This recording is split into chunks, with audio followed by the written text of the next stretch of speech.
안녕하세요. 사회강사 이재은입니다. 우리 두 번째 정치 시간입니다. 지난 시간에는 우리 뭘 배웠나요?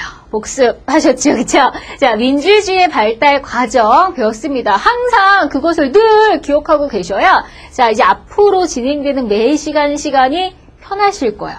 계속 나오거든요. 그때 무슨 일이 있었는지, 요 사상이 언제 나왔는지. 자, 그래서 반드시 복습 늘 밀리지 말고 하시길 부탁드리겠습니다. 자, 이번 시간에는요, 이제 제일 처음으로 갈게요. 교재 맨 앞에 있는 바로 민주주의의 근본 이념은 무엇이고, 또 어떤 원리가 있는지 그 첫 번째 시간으로, 자, 우리 민주주의의 의미부터 잡아보겠습니다. 자, 민주주의. 자, 말 그대로 하면은 사실 국민이 주인이다. 모든 국민이 주인이다. 뭐 이런 뜻인데요. 사실 그게 민주주의의 뭐 가장 중요한 의미라고 할 수는 없고요. 자, 일단은 자, 우리 고대 아테네부터 가볼게요. 자, 일단은 민주주의의 의미를 또 우리가 고대 아테네와 근대와 현대로 제가 이렇게 해놓은 거 보니까 연관이 있다라는 말씀이죠. 그죠?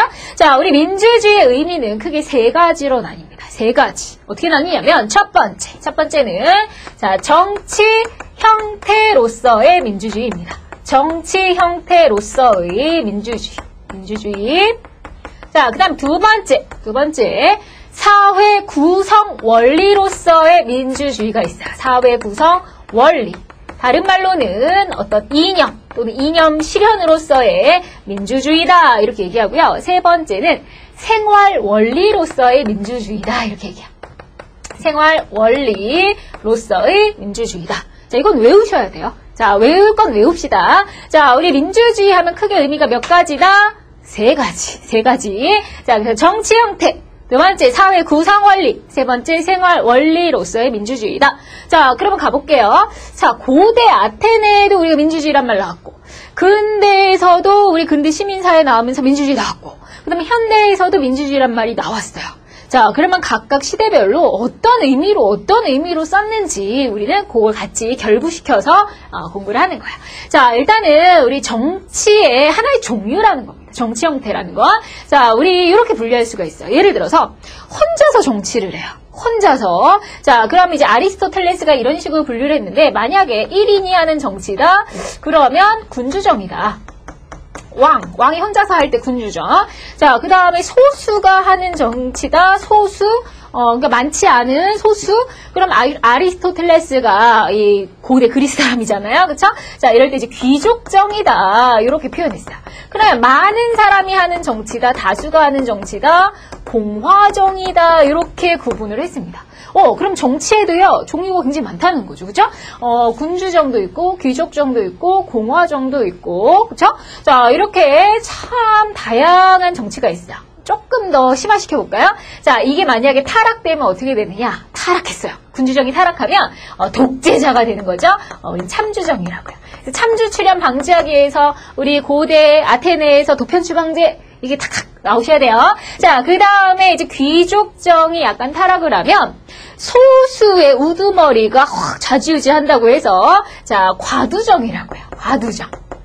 이때 과자가 적을 과자야. 적은 우두머리가 정치한다. 자, 그 다음에 함께하는 정치가 좀 마태이가 갔어요. 이게 타락했을 때요. 마태이가 가면 자, 어리석은 무리가 되는 거죠. 어리석은 무리, 중우 정치가 된다. 자, 이런 식으로 우리 아리스토텔레스가 정의하기도 했는데요. 어쨌거나 정치가 상당히 종류가 많네. 뭐 군주정도 있고, 귀족정도 있고, 공화정도 있고, 그 중에 하나가 민주정이다. 자, 그래서 다양한 정치 중에서 그 중에 하나가 민주정치다, 민주주의다. 그래서 정치의 종류를 얘기하는 거다. 그럼 민주정은 어떻게 하는 정치인데요? 바로 요거라는 거죠. 자, 우리 민주정치 어원 그때 설명해 드렸을 거예요. 자, 어원 뭐라 그랬어요? 데모스 플러스 크라토스. 데모스는 민중, 다수란 의미였고, 민중, 다수, 그리고 크라토스는 지배란 의미였어요. 결국 민중에 의한, 다수에 의한 지배, 다수가 지배하는 방식, 그게 바로 민주주의다. 자, 그래서 민중에 의한 지배의 하나의 그 정치의 형태로서 우리가 정치 형태로서의 민주주의라는 의미가 있다. 자, 그럼 고대 아테네 가볼게요. 고대 아테네 때 정치 어떻게 했어요? 모든 사람들이 특히 모든 사람 하면 틀리죠, 이제. 모든 남자들이, 그것도 어떤 남자? 자유로운 성인 남자들이 광장에 모여, 아고라 광장에 모여서 함께 회의를 했죠, 그쵸? 자, 그러면, 다수에 의한, 민중에 의한 지배가 많네요, 그쵸? 아하, 그럼 고대 아테네 때 말하는 민주주의는, 자, 이 세 가지 중에서도요, 뭐라고 말씀해야 돼요? 자, 이제 여러분 아시는 겁니다. 정치 형태로서의 민주주의다. 고대 아테네 민주주의는, 자, 뭐다? 정치 형태로서의 민주주의를 얘기하는 거다. 다수에 의한 지배가 이루어지고 있다. 아셨죠? 자, 그래서, 자, 이 민중에 의한 지배라는 말을 또 이렇게도 얘기합니다. 요거는 지울게요. 자, 민중에 의한 지배는요. 자, 고대 아테네의 모습을 보세요. 자, 요렇게가 돼요. 자, 사실 이제 민주주의는 이제 방식에 따라 우리가 두 가지로 나눌 수가 있어요. 직접 민주주의냐, 자, 오늘날과 같은 이제 간접 민주주의냐. 보세요. 자, 직접 민주주의라고 한다면 이렇게 되는 거죠. 자, 지금 이제 국민들이 모여서 뭘 만들어요? 법을 만들어요. 그렇죠? 아니면 정책을 만들어요. 법이나 정책을 만들어서 결국에는 이 법과 정책을 누가 이제 따라야 돼? 국민들이 지켜야 되는 거잖아. 자, 그러면 국민들이 만든 법과 정책을 다시 이제 국민들이 그것을 따라야 되는 거죠. 그렇죠? 자, 그러니까 국민들이 직접 법을 만드는, 다스리는 사람. 치자가 되고요. 자, 그 다음에 국민들이 그 법을 또 지켜야 돼. 다스림을 받는 거죠. 피치자가 되는 거다. 치자와 피치자. 자, 이 같네요. 같은 사람이잖아. 그쵸? 직접 민주정치는 바로 이렇게 하는 거야.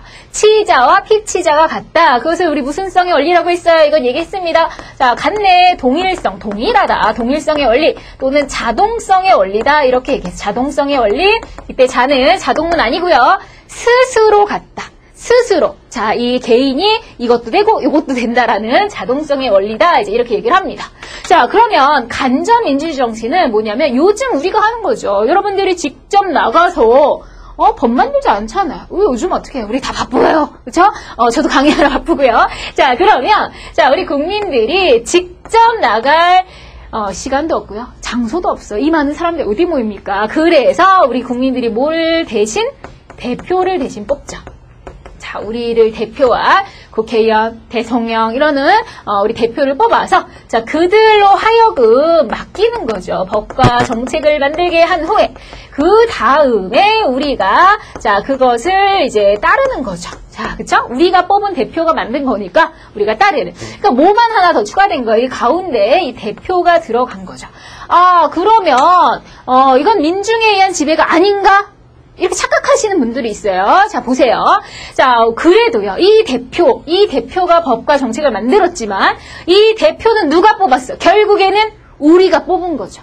국민이 주인이기 때문에 국민들이 이 대표를 뽑았고 이 대표가 만든 결국에 국민들에 의한 대표에 의한 그 법과 정책을 우리가 지키는 거기 때문에 물론 약간은 간접적이죠. 대표자가 있으니까. 하지만 이것도 치자와 피치자가 엄밀히 말해서 다르다고 볼 수는 없는 거죠. 결국 우리가 대표를 뽑는 치자 역할을 한 거고요.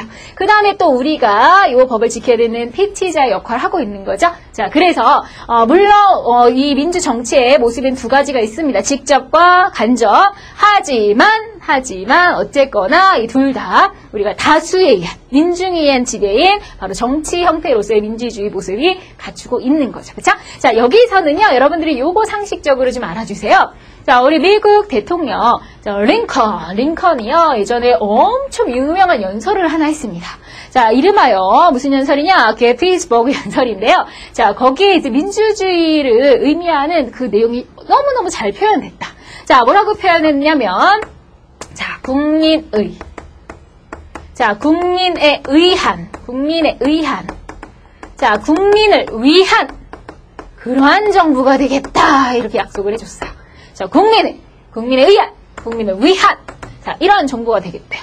자, 그러면, 자, 국민의가 뭐예요? 국민의. 자, 이거 살짝 여기다가 내려 쓰겠습니다. 자, 그럼 국민의 영어로는 of the people이죠. of the people. 국민에 의한, by the people. 자, 그냥 국민에 위한 영어로 뭐예요? for the people. 자, 그러면 of, by, for인데요. 자, 여기에 들어간 의미가 뭔지 생각해 보세요. 자, 국민의 정부예요. 국민의 국가요. 국민들에 의한. 그렇죠? 국민들이 이 나라 주인이라는 거죠. 자, 여기에 포함된 말은 국민이 주인이다. 국민 주권을 의미하는 거. 국민이 주인이다. 그러면, 자, 국민 한 사람 한 사람이 이제 주인이에요. 여러분도 주인, 저도 주인, 다 주인이에요. 우리 피디님도 주인이고요. 자, 그러면.